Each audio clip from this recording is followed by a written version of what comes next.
The good news lasted 20 minutes. Then everything got worse. "Captain Kim, this is the core monitoring team," a voice crackled over the radio. "The damage is more extensive than we thought. The breach is accelerating." Ji-hoon closed his eyes for a moment. Just one moment to feel the weight of failure pressing down. Then he opened them again. "How much time do we have?" 4 hours. Maybe less. Around the station, the alien evacuation ships continued loading VIPs. Vrath had not stopped the evacuation procedures, and Ji-hoon could not blame him. Hope was one thing. Preparation for failure was another. In the medical bay, Mirai lay on a bed surrounded by machines. Her radiation exposure was severe. The doctors said she needed to stay down for at least 12 hours. She sat up after 2. "You need to rest," Medic Junho Park said. He was young, trained in combat medicine rather than hospitals. He had seen injuries before, but never like this. "I will rest when everyone is safe," Mirai said. She swung her legs off the bed and immediately swayed. Junho caught her. "You can barely stand. Then give me something so I can stand." Junho stared at her. Then he went to a cabinet and pulled out a medical injector. "This will keep you going for a few hours. After that, your body will crash hard. A few hours is all I need." She took the injector and pressed it against her neck. Chemicals flooded her system, pushing back the pain and exhaustion. It was not healing. It was just delaying the collapse. But delay was enough. Deep in the engineering sections, the human teams discovered the real problem. The reactor had multiple fractures, not just one. Every time they fixed one leak, 2 more appeared. It was like trying to hold water in a net. "We need more coolant," Kyung-min said. He had recovered enough to return to work, though he moved slowly. "The manufactured coolant is almost gone." "Then we make more," Mirai said. "We cannot make it fast enough." Mirai looked around the engineering deck. Her eyes landed on a water storage tank. "We do not need manufactured coolant. We need anything cold. Water is not a reactor coolant. Water is cold when we freeze it." "Cold is cold." She grabbed her radio. "Captain Kim, I need you to flash freeze every drop of water we can find. Then pump it to the reactor as ice slurry." There was a pause. Then Ji-hoon's laugh came through. "That is the most ridiculous thing I have heard all day. I love it. Stand by." Throughout the station, water pipes suddenly reversed direction. Water flowed to exposed sections of hull where space's cold turned it to ice. Pumps ground to life, forcing the frozen slurry toward the reactor. It was crude and inefficient. It was also working, but pumps kept breaking down. The ice was too thick, the pressure too high. After the 5th pump failed, Mirai made a decision. "We do it manually," she said. "Manually?" Kyung-min looked at her. "You mean carry it?" "I mean carry it." Within 10 minutes, a human chain formed through the irradiated corridors. They passed containers of ice slurry hand to hand, person to person. When someone got too sick from radiation exposure, they fell back and someone else took their place. The line never stopped moving. High Commander Vrath stood at an observation window watching the human chain work below. His aide stood beside him. "They are killing themselves," the aide said. "Each minute in that radiation takes years from their lives." "I know," Vrath said quietly. "Why do they not stop? Why do they not save themselves?" Vrath watched a young woman stumble from the line, radiation sick. Another immediately took her place. "Because they do not know how to stop. It is not in their nature." In space above the station, Ji-young's shuttle was dying. The hull glowed red from absorbed heat. Warning alarms filled the cockpit. She had been using her ship as a mobile heat shield for 2 hours, and it was falling apart. "Shuttle 7, your hull integrity is critical," the station tower warned. "Evacuate immediately." "Negative," Ji-young said. She adjusted her position, putting her ship between another radiation burst and a team of workers. "Still have a job to do. Your ship will explode. Then I will fly fast before it does," but she knew the truth. Her ship was not going to make it. The question was whether she could keep it together long enough to finish the mission. She pushed that thought away and focused on flying. Dr. Hyunwoo's magnetic containment field was also failing. The mismatched parts were never meant to work together for this long. Systems overheated, connections broke, power fluctuated. He spent every moment running between components, replacing burned-out parts with whatever he could. "Find. We are losing field." "Strength," his assistant warned. "I can see." "That." Hyunwoo pulled a component from a food synthesizer and jammed it into the containment array. It was not remotely designed for this purpose, but it conducted power, and that was enough. The field stabilized slightly. His assistant shook his head in disbelief. You just used a kitchen appliance to repair a magnetic containment system. I used a power conductor, Hyunwoo corrected. The fact that it came from a kitchen is irrelevant. This violates every principle of engineering. Good. The principles were not working anyway. On the mining ship, Young-soo prepared more charges. Captain Kim had a new request. They needed to create additional vents, but the placement had to be perfect. Too close together and the structure would collapse. Too far apart and the heat would not vent properly. These calculations are very precise, Young-soo's first officer said, studying the numbers. We have no margin for error. Then we will not make errors, Young-soo said. He loaded the charges onto a cargo sled. I will place them myself. Sir, you cannot EVA in this radiation environment. Watch me. He suited up in the heaviest radiation gear they had. It would buy him maybe 30 minutes before he started taking permanent damage. He needed 15 to place the charges. That left 15 minutes for things to go wrong. Everything went wrong. The first charge placement took 20 minutes because the mounting points were damaged. By the time he finished, his radiation meter was screaming. He had 3 more charges to place. Captain Kang, you need to return to the ship, Ji-hoon's voice came through. Your exposure is critical. 2 more charges, Young-soo said. His hands worked steadily despite the pain spreading through his body. Then 3. Then home. You will not survive. We will see. In the council chamber, Taewon watched the displays showing radiation exposure levels for every human on the station. The numbers made him want to weep. Every single human was in the red zone. Many were beyond it. Why do your people not stop? Nala asked. She stood beside him, her alien features unreadable. We have accepted that some will die. Why can they not accept it? Because accepting death means choosing who dies, Taewon said. And humans are very bad at that choice. We would rather risk everyone than choose to sacrifice someone. That is illogical. Yes. But it is who we are. Civilian volunteers joined the effort. Minho Song owned a restaurant on the station. He knew nothing about engineering or radiation or space stations, but he knew how to organize people and move supplies. He took over evacuation coordination, making sure everyone who could not help stayed out of the way while everyone who could help knew where to go. You should evacuate, a Vrellan officer told him. You are not essential personnel, Minho smiled. Someone needs to make sure you essential people eat. I'm making food for every human on duty. That makes me very essential. The officer tried to argue, but Minho was already gone, carrying trays of food toward the engineering sections. 4 hours became 3 hours became 2. The humans worked without stopping. Some collapsed and were carried to medical bays.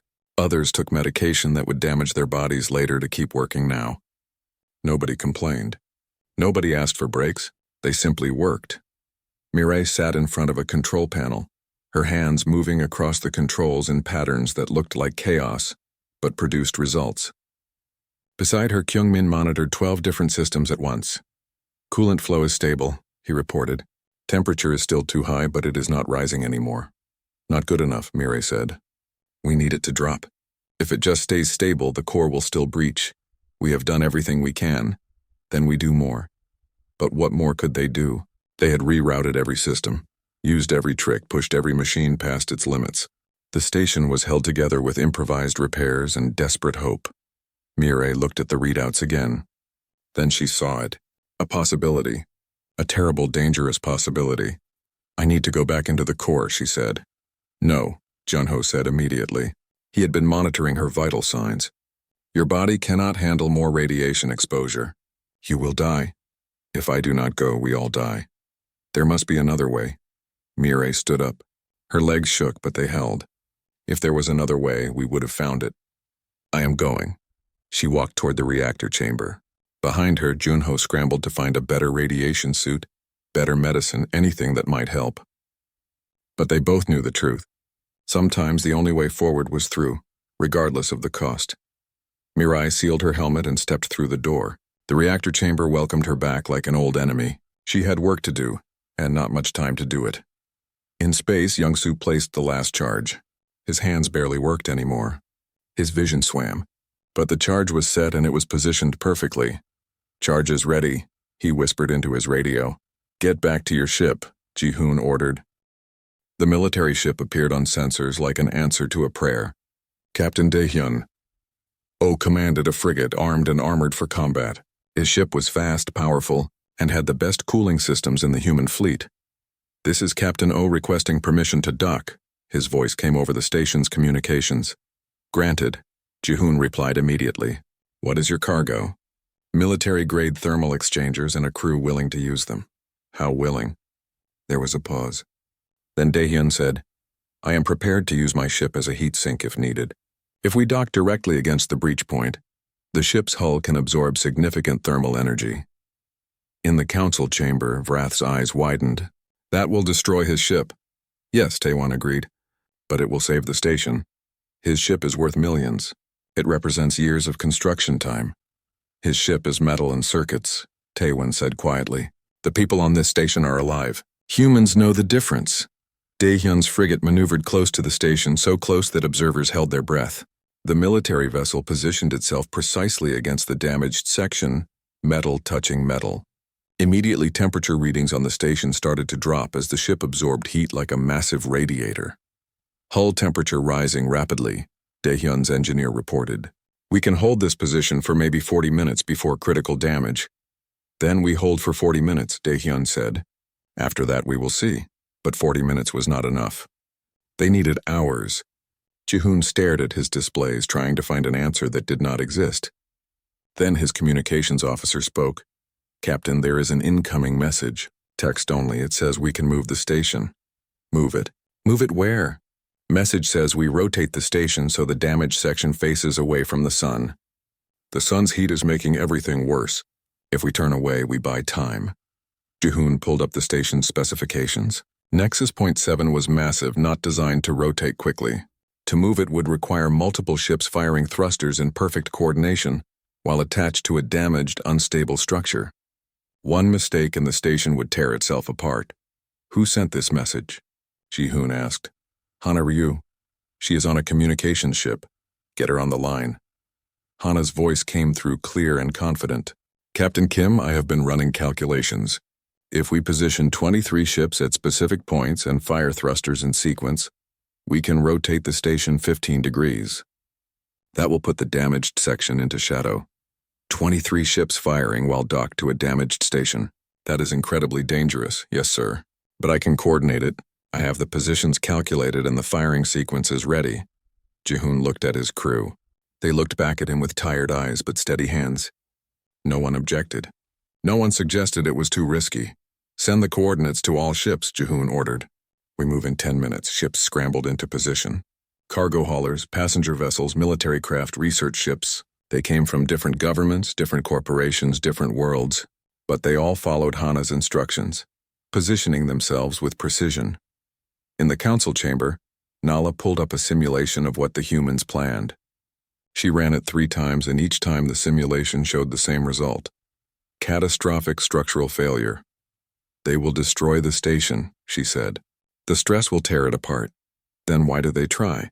Vrath asked. Because they do not believe the simulation, Taewon said. He was watching the displays with complete calm. They believe in each other more than they believe in probability. Deep in the reactor chamber, Mirai worked alone. She could not call for help because she could not risk anyone else's life.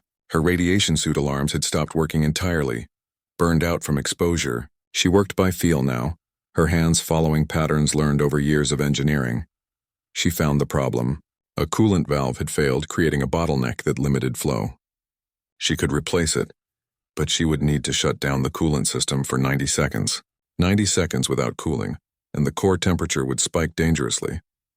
Mirai activated her radio with shaking hands. Captain Kim, I need you to do something for me. Name it. In 60 seconds, I am shutting down primary coolant for 90 seconds. I need every ship with cooling capability to target the core at maximum output during that time. That will not be enough to prevent temperature spike. I know. Do it anyway. Mirai, do it anyway, she repeated. Then she switched off her radio and started the countdown in her head. 60 seconds, 59, 58. At 0, she shut down the coolant. Alarms screamed instantly.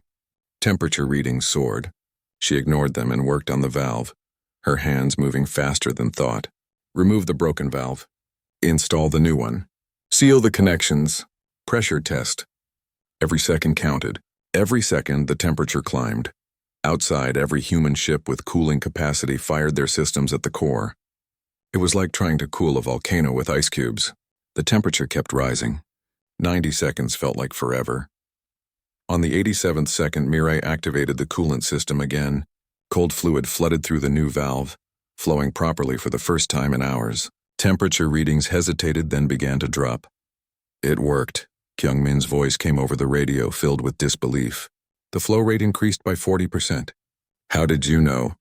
Mirai did not answer. She was too busy collapsing against the wall, her body finally giving up after pushing too far for too long. Juno would find her in 3 minutes. He would carry her out. She would wake up in medical. But right now, in this moment, she allowed herself to stop fighting. Ready to rotate the station, Hana's voice came over fleet-wide communications. All ships confirm position. One by one, 23 captains reported ready. They were ready to risk everything on a plan that simulation said would fail. Firing sequence in 3, 2, 1, execute. Engines fired in a carefully choreographed dance. The station shuddered. Metal groaned in protest. In the council chamber, displays showed stress indicators climbing into red zones. They are going to destroy us, Nala whispered. But Hana adjusted in real time. When one ship's engines fired too strong, she compensated with 2 others firing weaker. When stress built in one section, she shifted the load to stronger sections. She played the station like an instrument, making adjustments faster than computers could calculate. Slowly, impossibly, the station began to turn. 15 degrees felt like a journey across galaxies. Every meter of rotation was a victory. And finally, after 10 minutes that aged everyone aboard by years, the station stopped moving. The damaged section now faced away from the sun. Temperature readings began to drop. Not dramatically, but steadily. The difference between direct sunlight and shadow was enough. It worked, Vrath said. He sounded like he did not believe his own words. Specialist Yoonji Kwan studied the station's outer hull through a camera. She was an explosives expert, trained in demolition and construction. She saw what others missed. We can use the hull as a radiator, she said. If we blow strategic holes, we create channels for heat to escape directly into space. Young-soo, recovered enough to advise from his medical bed, reviewed her plans. Each explosion risks the structure. Yes, but I am 70% sure it will work. 70%?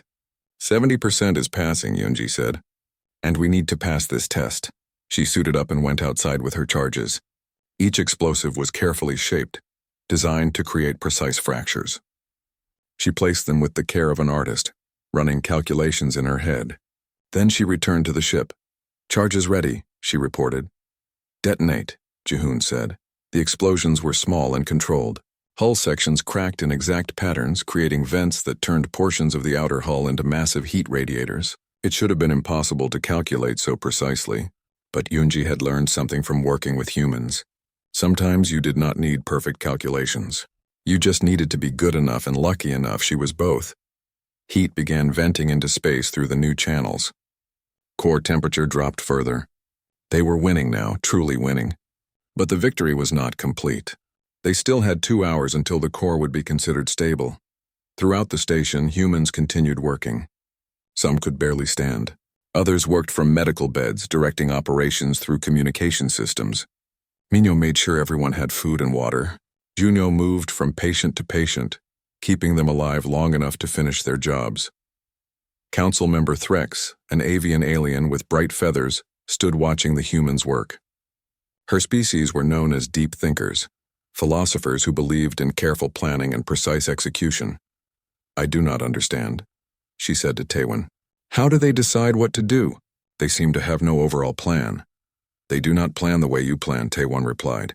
They see a problem and solve it. Then they see the next problem and solve that. They keep solving problems until there are no more problems to solve. But what if they fail? Then they fail while doing everything possible to succeed. For humans, that is better than succeeding by doing nothing. The hours passed. Slowly, steadily, the numbers improved. Core temperature dropped into safer zones. Radiation levels decreased. Systems stabilized. The crisis was ending not with a dramatic moment, but with gradual progress bought by constant effort. When aliens hear we've got this, they watch humans deliver story outline. 5 parts. Part 1. The Distress Call Setting, Year 2247. Aboard the Interstellar Trading Station Nexus Point 7, located at the edge of Galactic Council territory. Main characters: Captain Ji-hoon Kim, human cargo ship captain; mid-30s pragmatic and unflappable engineer Mireille Park, ship's chief engineer; brilliant improvisational skills Ambassador Taewon Lee, human diplomatic representative to the Galactic Council High Commander Vrath, reptilian Vrellan species; experienced military leader scientist Nala, insectoid Chitauri species. Logistics expert plot. The story opens with a catastrophic failure aboard Nexus Point 7. A massive solar flare has damaged the station's primary fusion core, and radiation is leaking into inhabited sections. The station houses 50,000 beings from dozens of species. The Galactic Council convenes an emergency meeting. Every species representative calculates that evacuation will take 14 hours, but the core will breach in 8. High Commander Vrath declares the situation hopeless and begins organizing evacuation protocols for VIPs only. Captain Ji-hoon Kim, delivering supplies to the station, interrupts the council meeting with 4 simple words: "We've got this." The alien representatives are confused. Human ships represent only 3% of vessels in the area. Ambassador Taewon Lee calmly explains that humans have dealt with similar situations and have creative solutions. Key scene. Vrath scoffs at human arrogance, citing their mere 200 years in space compared to the Vrellans' 4,000. Ji-hoon smiles and says, "Time in space doesn't equal time in trouble. We've been in trouble since we learned to walk." Bradu. Calculated chaos setting. Multiple locations. Human ships. Station engineering decks, council chambers. New characters. Dr. Hyunwoo Choi, physicist aboard a human research vessel. Pilot Ji-young Shin, fearless shuttle pilot with combat experience. Young-soo Kang, mining ship captain with explosive expertise plot. Against all protocols, the humans begin implementing their plan. Engineer Mireille leads a team into the radiation-flooded core chamber wearing barely adequate shielding. Her plan: manually reroute coolant systems while simultaneously venting contaminated plasma directly into space. The alien observers are horrified. This violates 47 different safety regulations. Mireille's response over comms: "Safety regulations assume you have time. We don't." Meanwhile, Dr. Hyunwoo jury-rigs a magnetic containment field using parts from 17 different ships, none of which were designed to work together.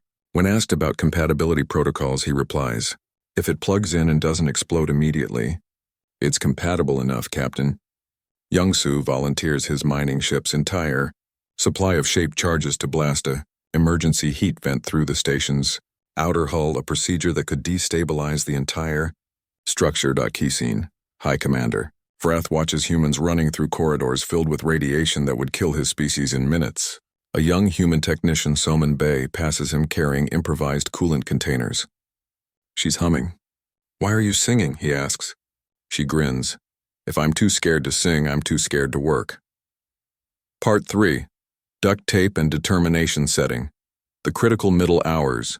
Station core. Makeshift command center. Various ships' new characters. Medic Junho Park. Human field medic treating radiation exposure. Communications officer Hana Ryu. Coordinating the chaotic multi-ship operation. Civilian volunteer Minho Song.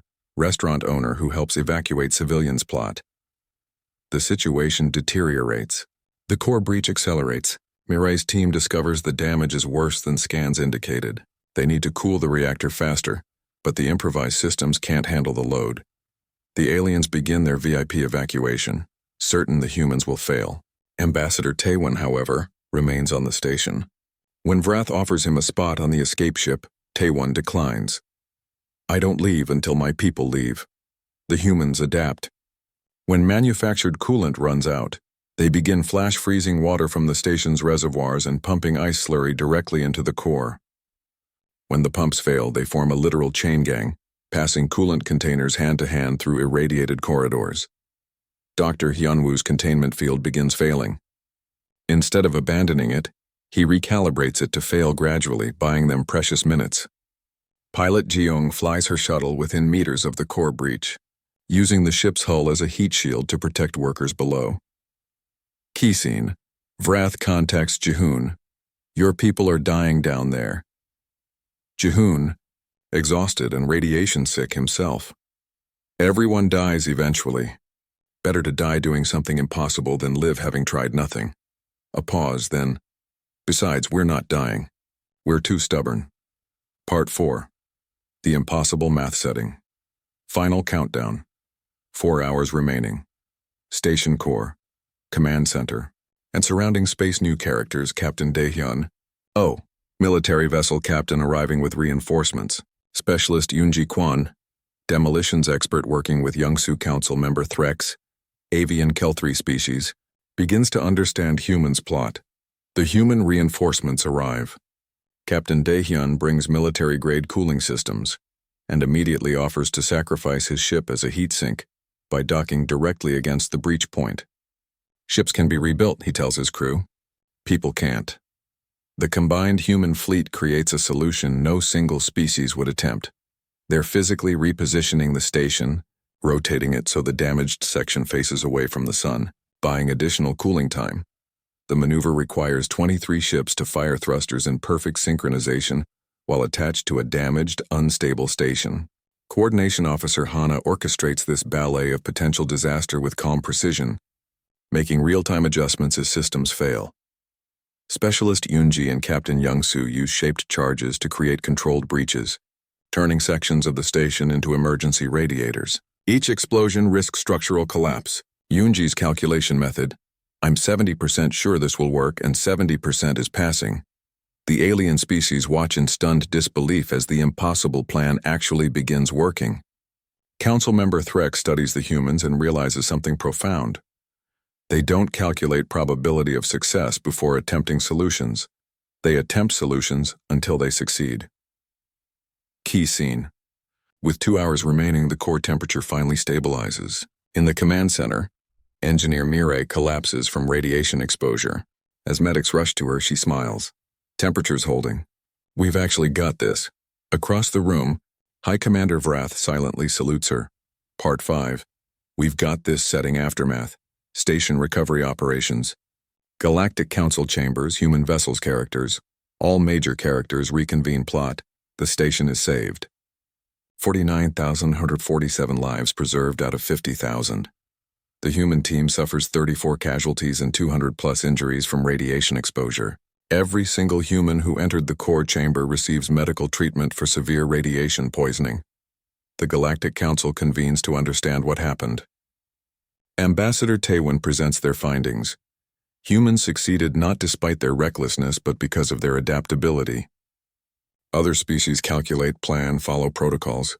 Humans improvise, adapt, persist. High Commander Vrath addresses the Council. I have commanded fleets for 3 centuries.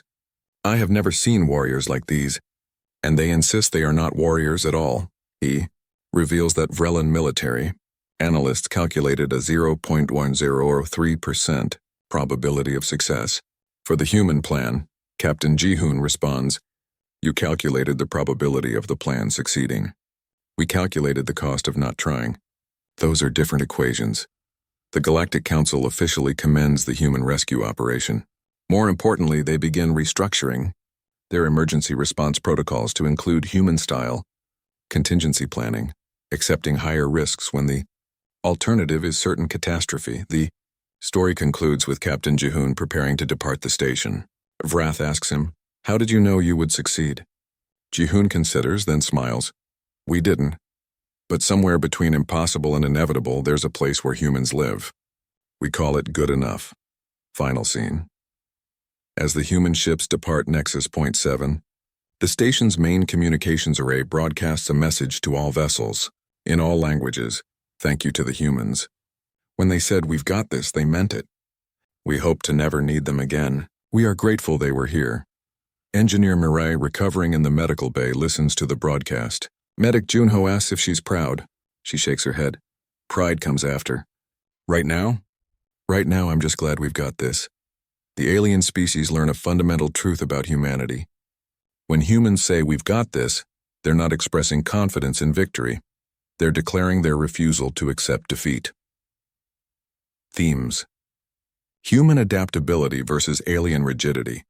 Courage not as fearlessness, but as action despite fear. The power of collective determination. Innovation through necessity. Different species defining impossible differently. Tone tension-filled but ultimately triumphant. Showcases human ingenuity without diminishing alien capabilities. Emphasizes cooperation under pressure. Celebrates practical problem-solving over technological superiority. Mirai stood at the entrance to the reactor chamber. The radiation meter in her hand screamed warnings. The numbers were so high they should have been impossible. Behind her, 3 other humans checked their suits one more time. The shielding will hold for maybe 20 minutes, one of them said. His name was Kyungmin, and his hands shook slightly as he spoke. After that, we start taking serious damage. Then we work fast, Mirai said. She pulled her helmet on and sealed it. Ready? The door opened with a hiss. Heat and light flooded out. They stepped into hell. In the council chamber, Vrath watched through cameras. He saw the 4 humans walk into radiation that would kill his people in seconds. They moved quickly, pulling tools from their belts, opening panels that should never be opened while a reactor was active. Insane, he whispered. Beside him, Nala studied her data pad. Captain Kim's ship is moving into position. He is requesting that all nearby vessels donate their coolant supplies. For what purpose? He did not say. Vrath's scales darkened with frustration. They have no plan. They are just doing things randomly. Perhaps, Nala said. She tilted her head, watching the screens. Or perhaps their plan is simply beyond our understanding. Across the station in a docking bay, Ji-young Shin prepared her shuttle. She was young for a pilot, barely 25, but her hands were steady on the controls. The shuttle was old and beaten up. She had crashed it twice and rebuilt it both times. Tower, this is Shuttle 7 requesting launch clearance, she said into her radio. Shuttle 7, clearance denied. The radiation near the core is too dangerous for approach. Did not ask if it was safe, Ji-young replied. Asked for clearance. Negative, Shuttle 7, remain docked. Ji-young switched off the radio and launched anyway. The shuttle burst from the bay and curved around the station's exterior.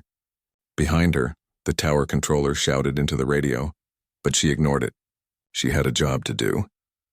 Inside his research ship, Dr. Hyunwoo Choi sat surrounded by cables and broken equipment. He was pulling parts from one machine and jamming them into another. Nothing matched. The pieces came from different manufacturers, different species, different technologies. This should not work, his assistant said. Many things should not work, Hyunwoo replied without looking up. But they do anyway. Hand me the plasma coupler. Which one? We have 17 different types here. Any of them. If it connects and does not explode immediately, it is good enough. His assistant stared at him. Good enough is not a scientific measurement. It is today. On the mining ship Heavy Lifter, Captain Young-soo Kang opened his weapons locker. Inside were shaped charges used for breaking asteroids. Powerful explosives, carefully designed for controlled blasts. He started loading them onto a cart. Captain, what are you doing with those? His first officer asked. Captain Kim needs to make a hole in the station, Young-soo said. These will make a very good hole. You cannot set off explosives on a damaged station. The structure will collapse. Young-soo smiled. It was not a happy smile. The structure will collapse in 7 hours anyway. So either we blow a hole and maybe save everyone, or we do nothing and definitely save nobody. I prefer maybe. Deep in the reactor chamber, Mirai worked with desperate speed. Sweat poured down her face inside the helmet. The radiation counter on her suit had stopped showing numbers. It just displayed a symbol that meant leave immediately. Got it, she said into her radio. The main coolant line is severed. I am rerouting through the backup system. The backup system cannot handle the load. Nala's voice came through. It will fail in minutes. I know, Mirai said. She was already welding pipes together, working so fast she barely saw what her hands were doing. That is why we are adding 17 more backup systems. That is not how reactor engineering works. It is now. Above the station, Ji-young brought her shuttle close to the core breach. So close that her instruments screamed warnings. She could feel the heat through the shuttle's hull. She positioned her ship directly between the breach and a section where workers were trying to repair damaged conduits. What is that shuttle doing? Frath demanded, watching the screen. Using herself as a shield, Taewon said quietly. The shuttle will absorb the radiation and heat, protecting the workers below. The shuttle will be destroyed. Yes, Taewon agreed. But the workers will live long enough to finish their job. Then she will move to protect other workers. Vrath could not speak. He had commanded fleets. He had seen warriors face death with courage. But this was different. These were not warriors. They were cargo haulers and engineers and pilots. They were volunteers, and they threw themselves into danger like it was normal. Hyunwoo finished his impossible machine.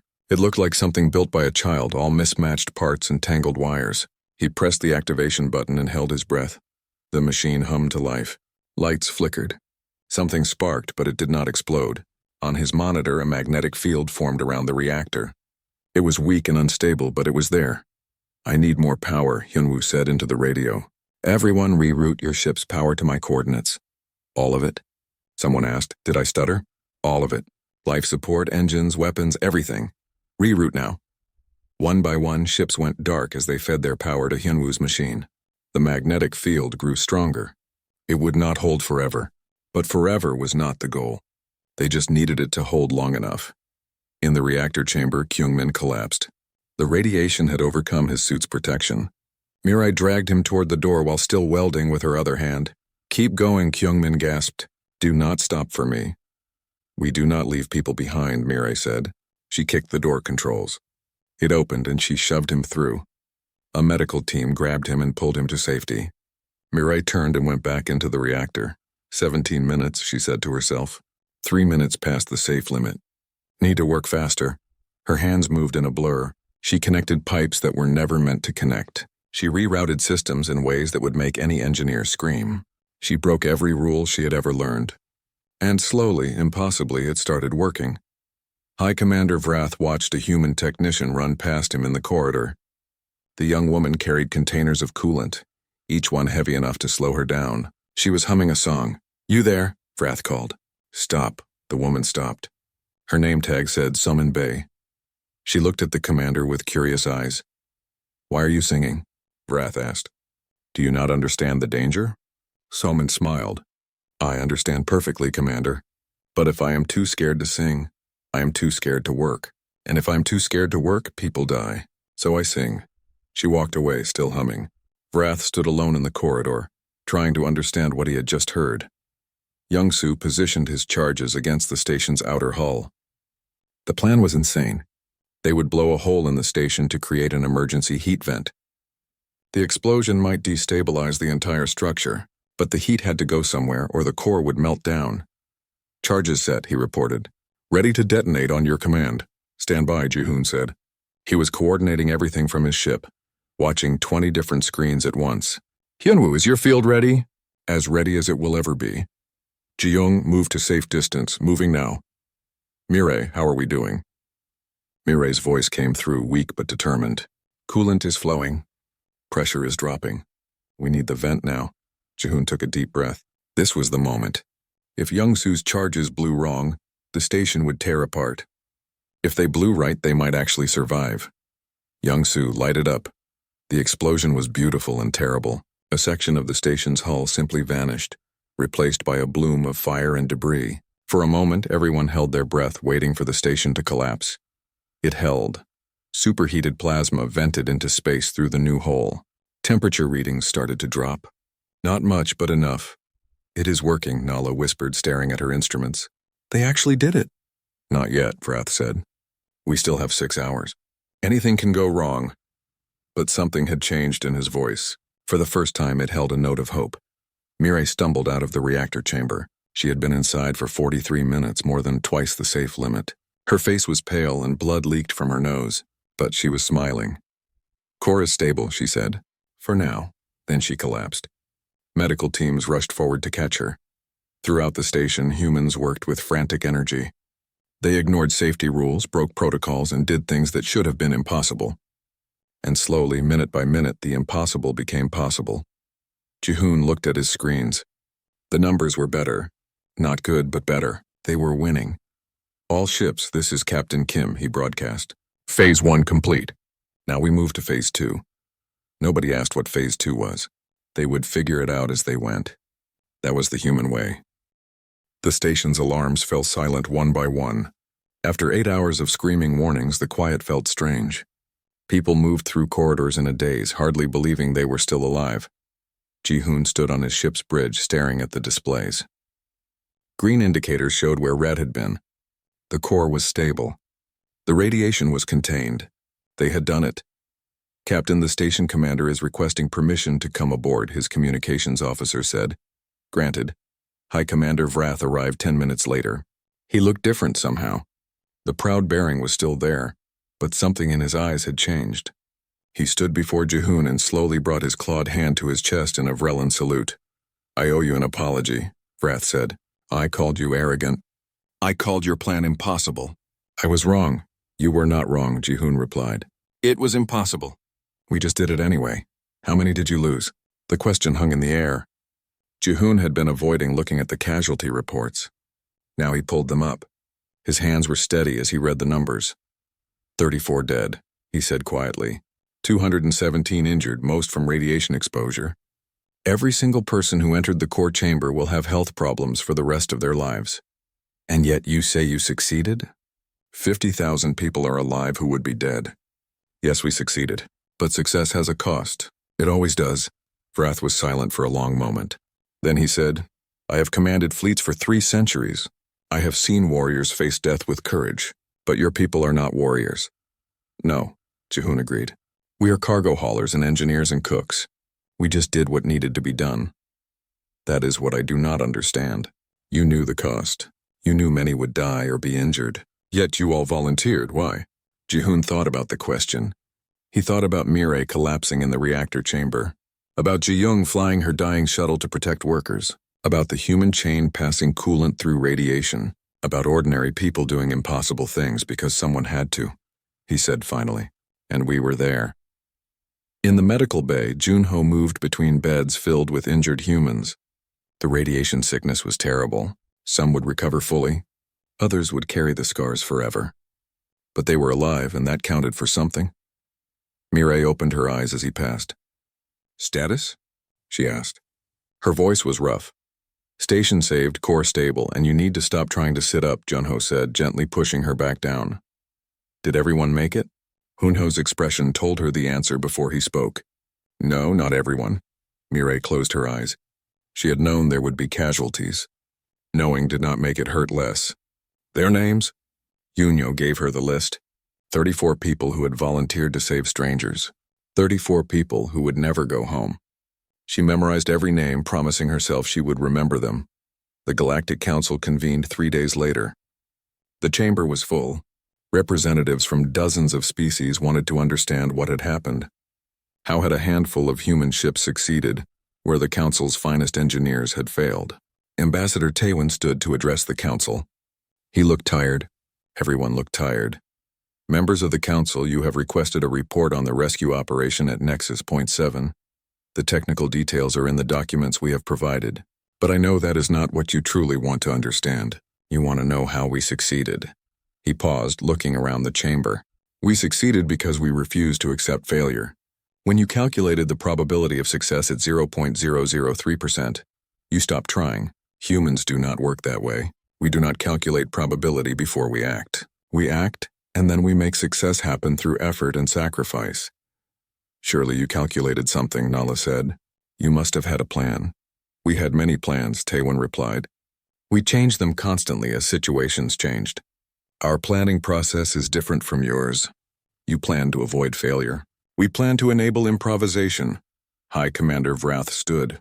The chamber fell silent. When a Vrellan commander spoke, people listened. "I have analyzed the human operation in detail," Vrath said. "I have concluded that their success was not luck or accident. It was the result of a fundamentally different approach to problem solving. Where we see obstacles, humans see challenges. Where we calculate risk, humans measure cost. Where we follow protocols, humans create solutions." He turned to face Taewon directly. "The humans lost 34 of their people. 200 more are injured. Yet Ambassador Lee calls this a success. In any other species calculation, these casualties would make the operation a failure. But humans measure success differently. They saved 49,847 lives. By their calculation, anything else is acceptable cost." "Acceptable cost?" Councilmember Threx said. "Those were lives, not numbers." Every human who entered that reactor chamber knew they would die or be permanently injured. Vrath continued. They knew the cost. They paid it anyway. I do not understand this behavior, but I respect it absolutely. The council chamber erupted in discussion. Some species agreed with Vrath.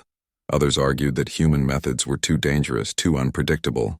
The debate continued for hours. Finally, the council leader called for order. She was an ancient being, older than any human civilization. She had seen species rise and fall across millennia. The humans have shown us something important, she said. They have shown us that our methods, while sound, are not the only methods. We calculate, we plan. We follow protocols. These things have served us well. But sometimes, when everything else fails, perhaps we need someone who will ignore the calculations and just try. She looked at Taewon. The council officially commends the human rescue operation. Furthermore, we will begin incorporating human-style contingency planning into our emergency protocols. When conventional methods indicate certain failure, we will consider unconventional approaches. It was not everything Taewon had hoped for, but it was something. It was recognition that humans had value beyond their technology or their experience. They had value in their approach, their attitude, their refusal to accept impossible. On Jihoon's ship, the crew prepared for departure. Repairs had been made. Supplies had been restocked. They were ready to leave Nexus Point 7 and return to their normal routes. As they undocked, High Commander Vrath's voice came over the communications channel. Captain Kim, a moment of your time. Go ahead, Commander. I have a question that has troubled me since this began. When you first entered the council chamber, when everyone told you the situation was hopeless, you said, "We've got this." How did you know you would succeed? Jihoon smiled. He looked at his crew, at Mireille resting in the medical bay, at the station growing smaller on the viewing screen. I did not know we would succeed, Commander. I just knew we would try. For humans, that is the same thing. I do not understand. You calculated the probability of our plan succeeding. You found it was very low, so you stopped trying. But Commander, you calculated the wrong thing. You should have calculated the probability of humans giving up.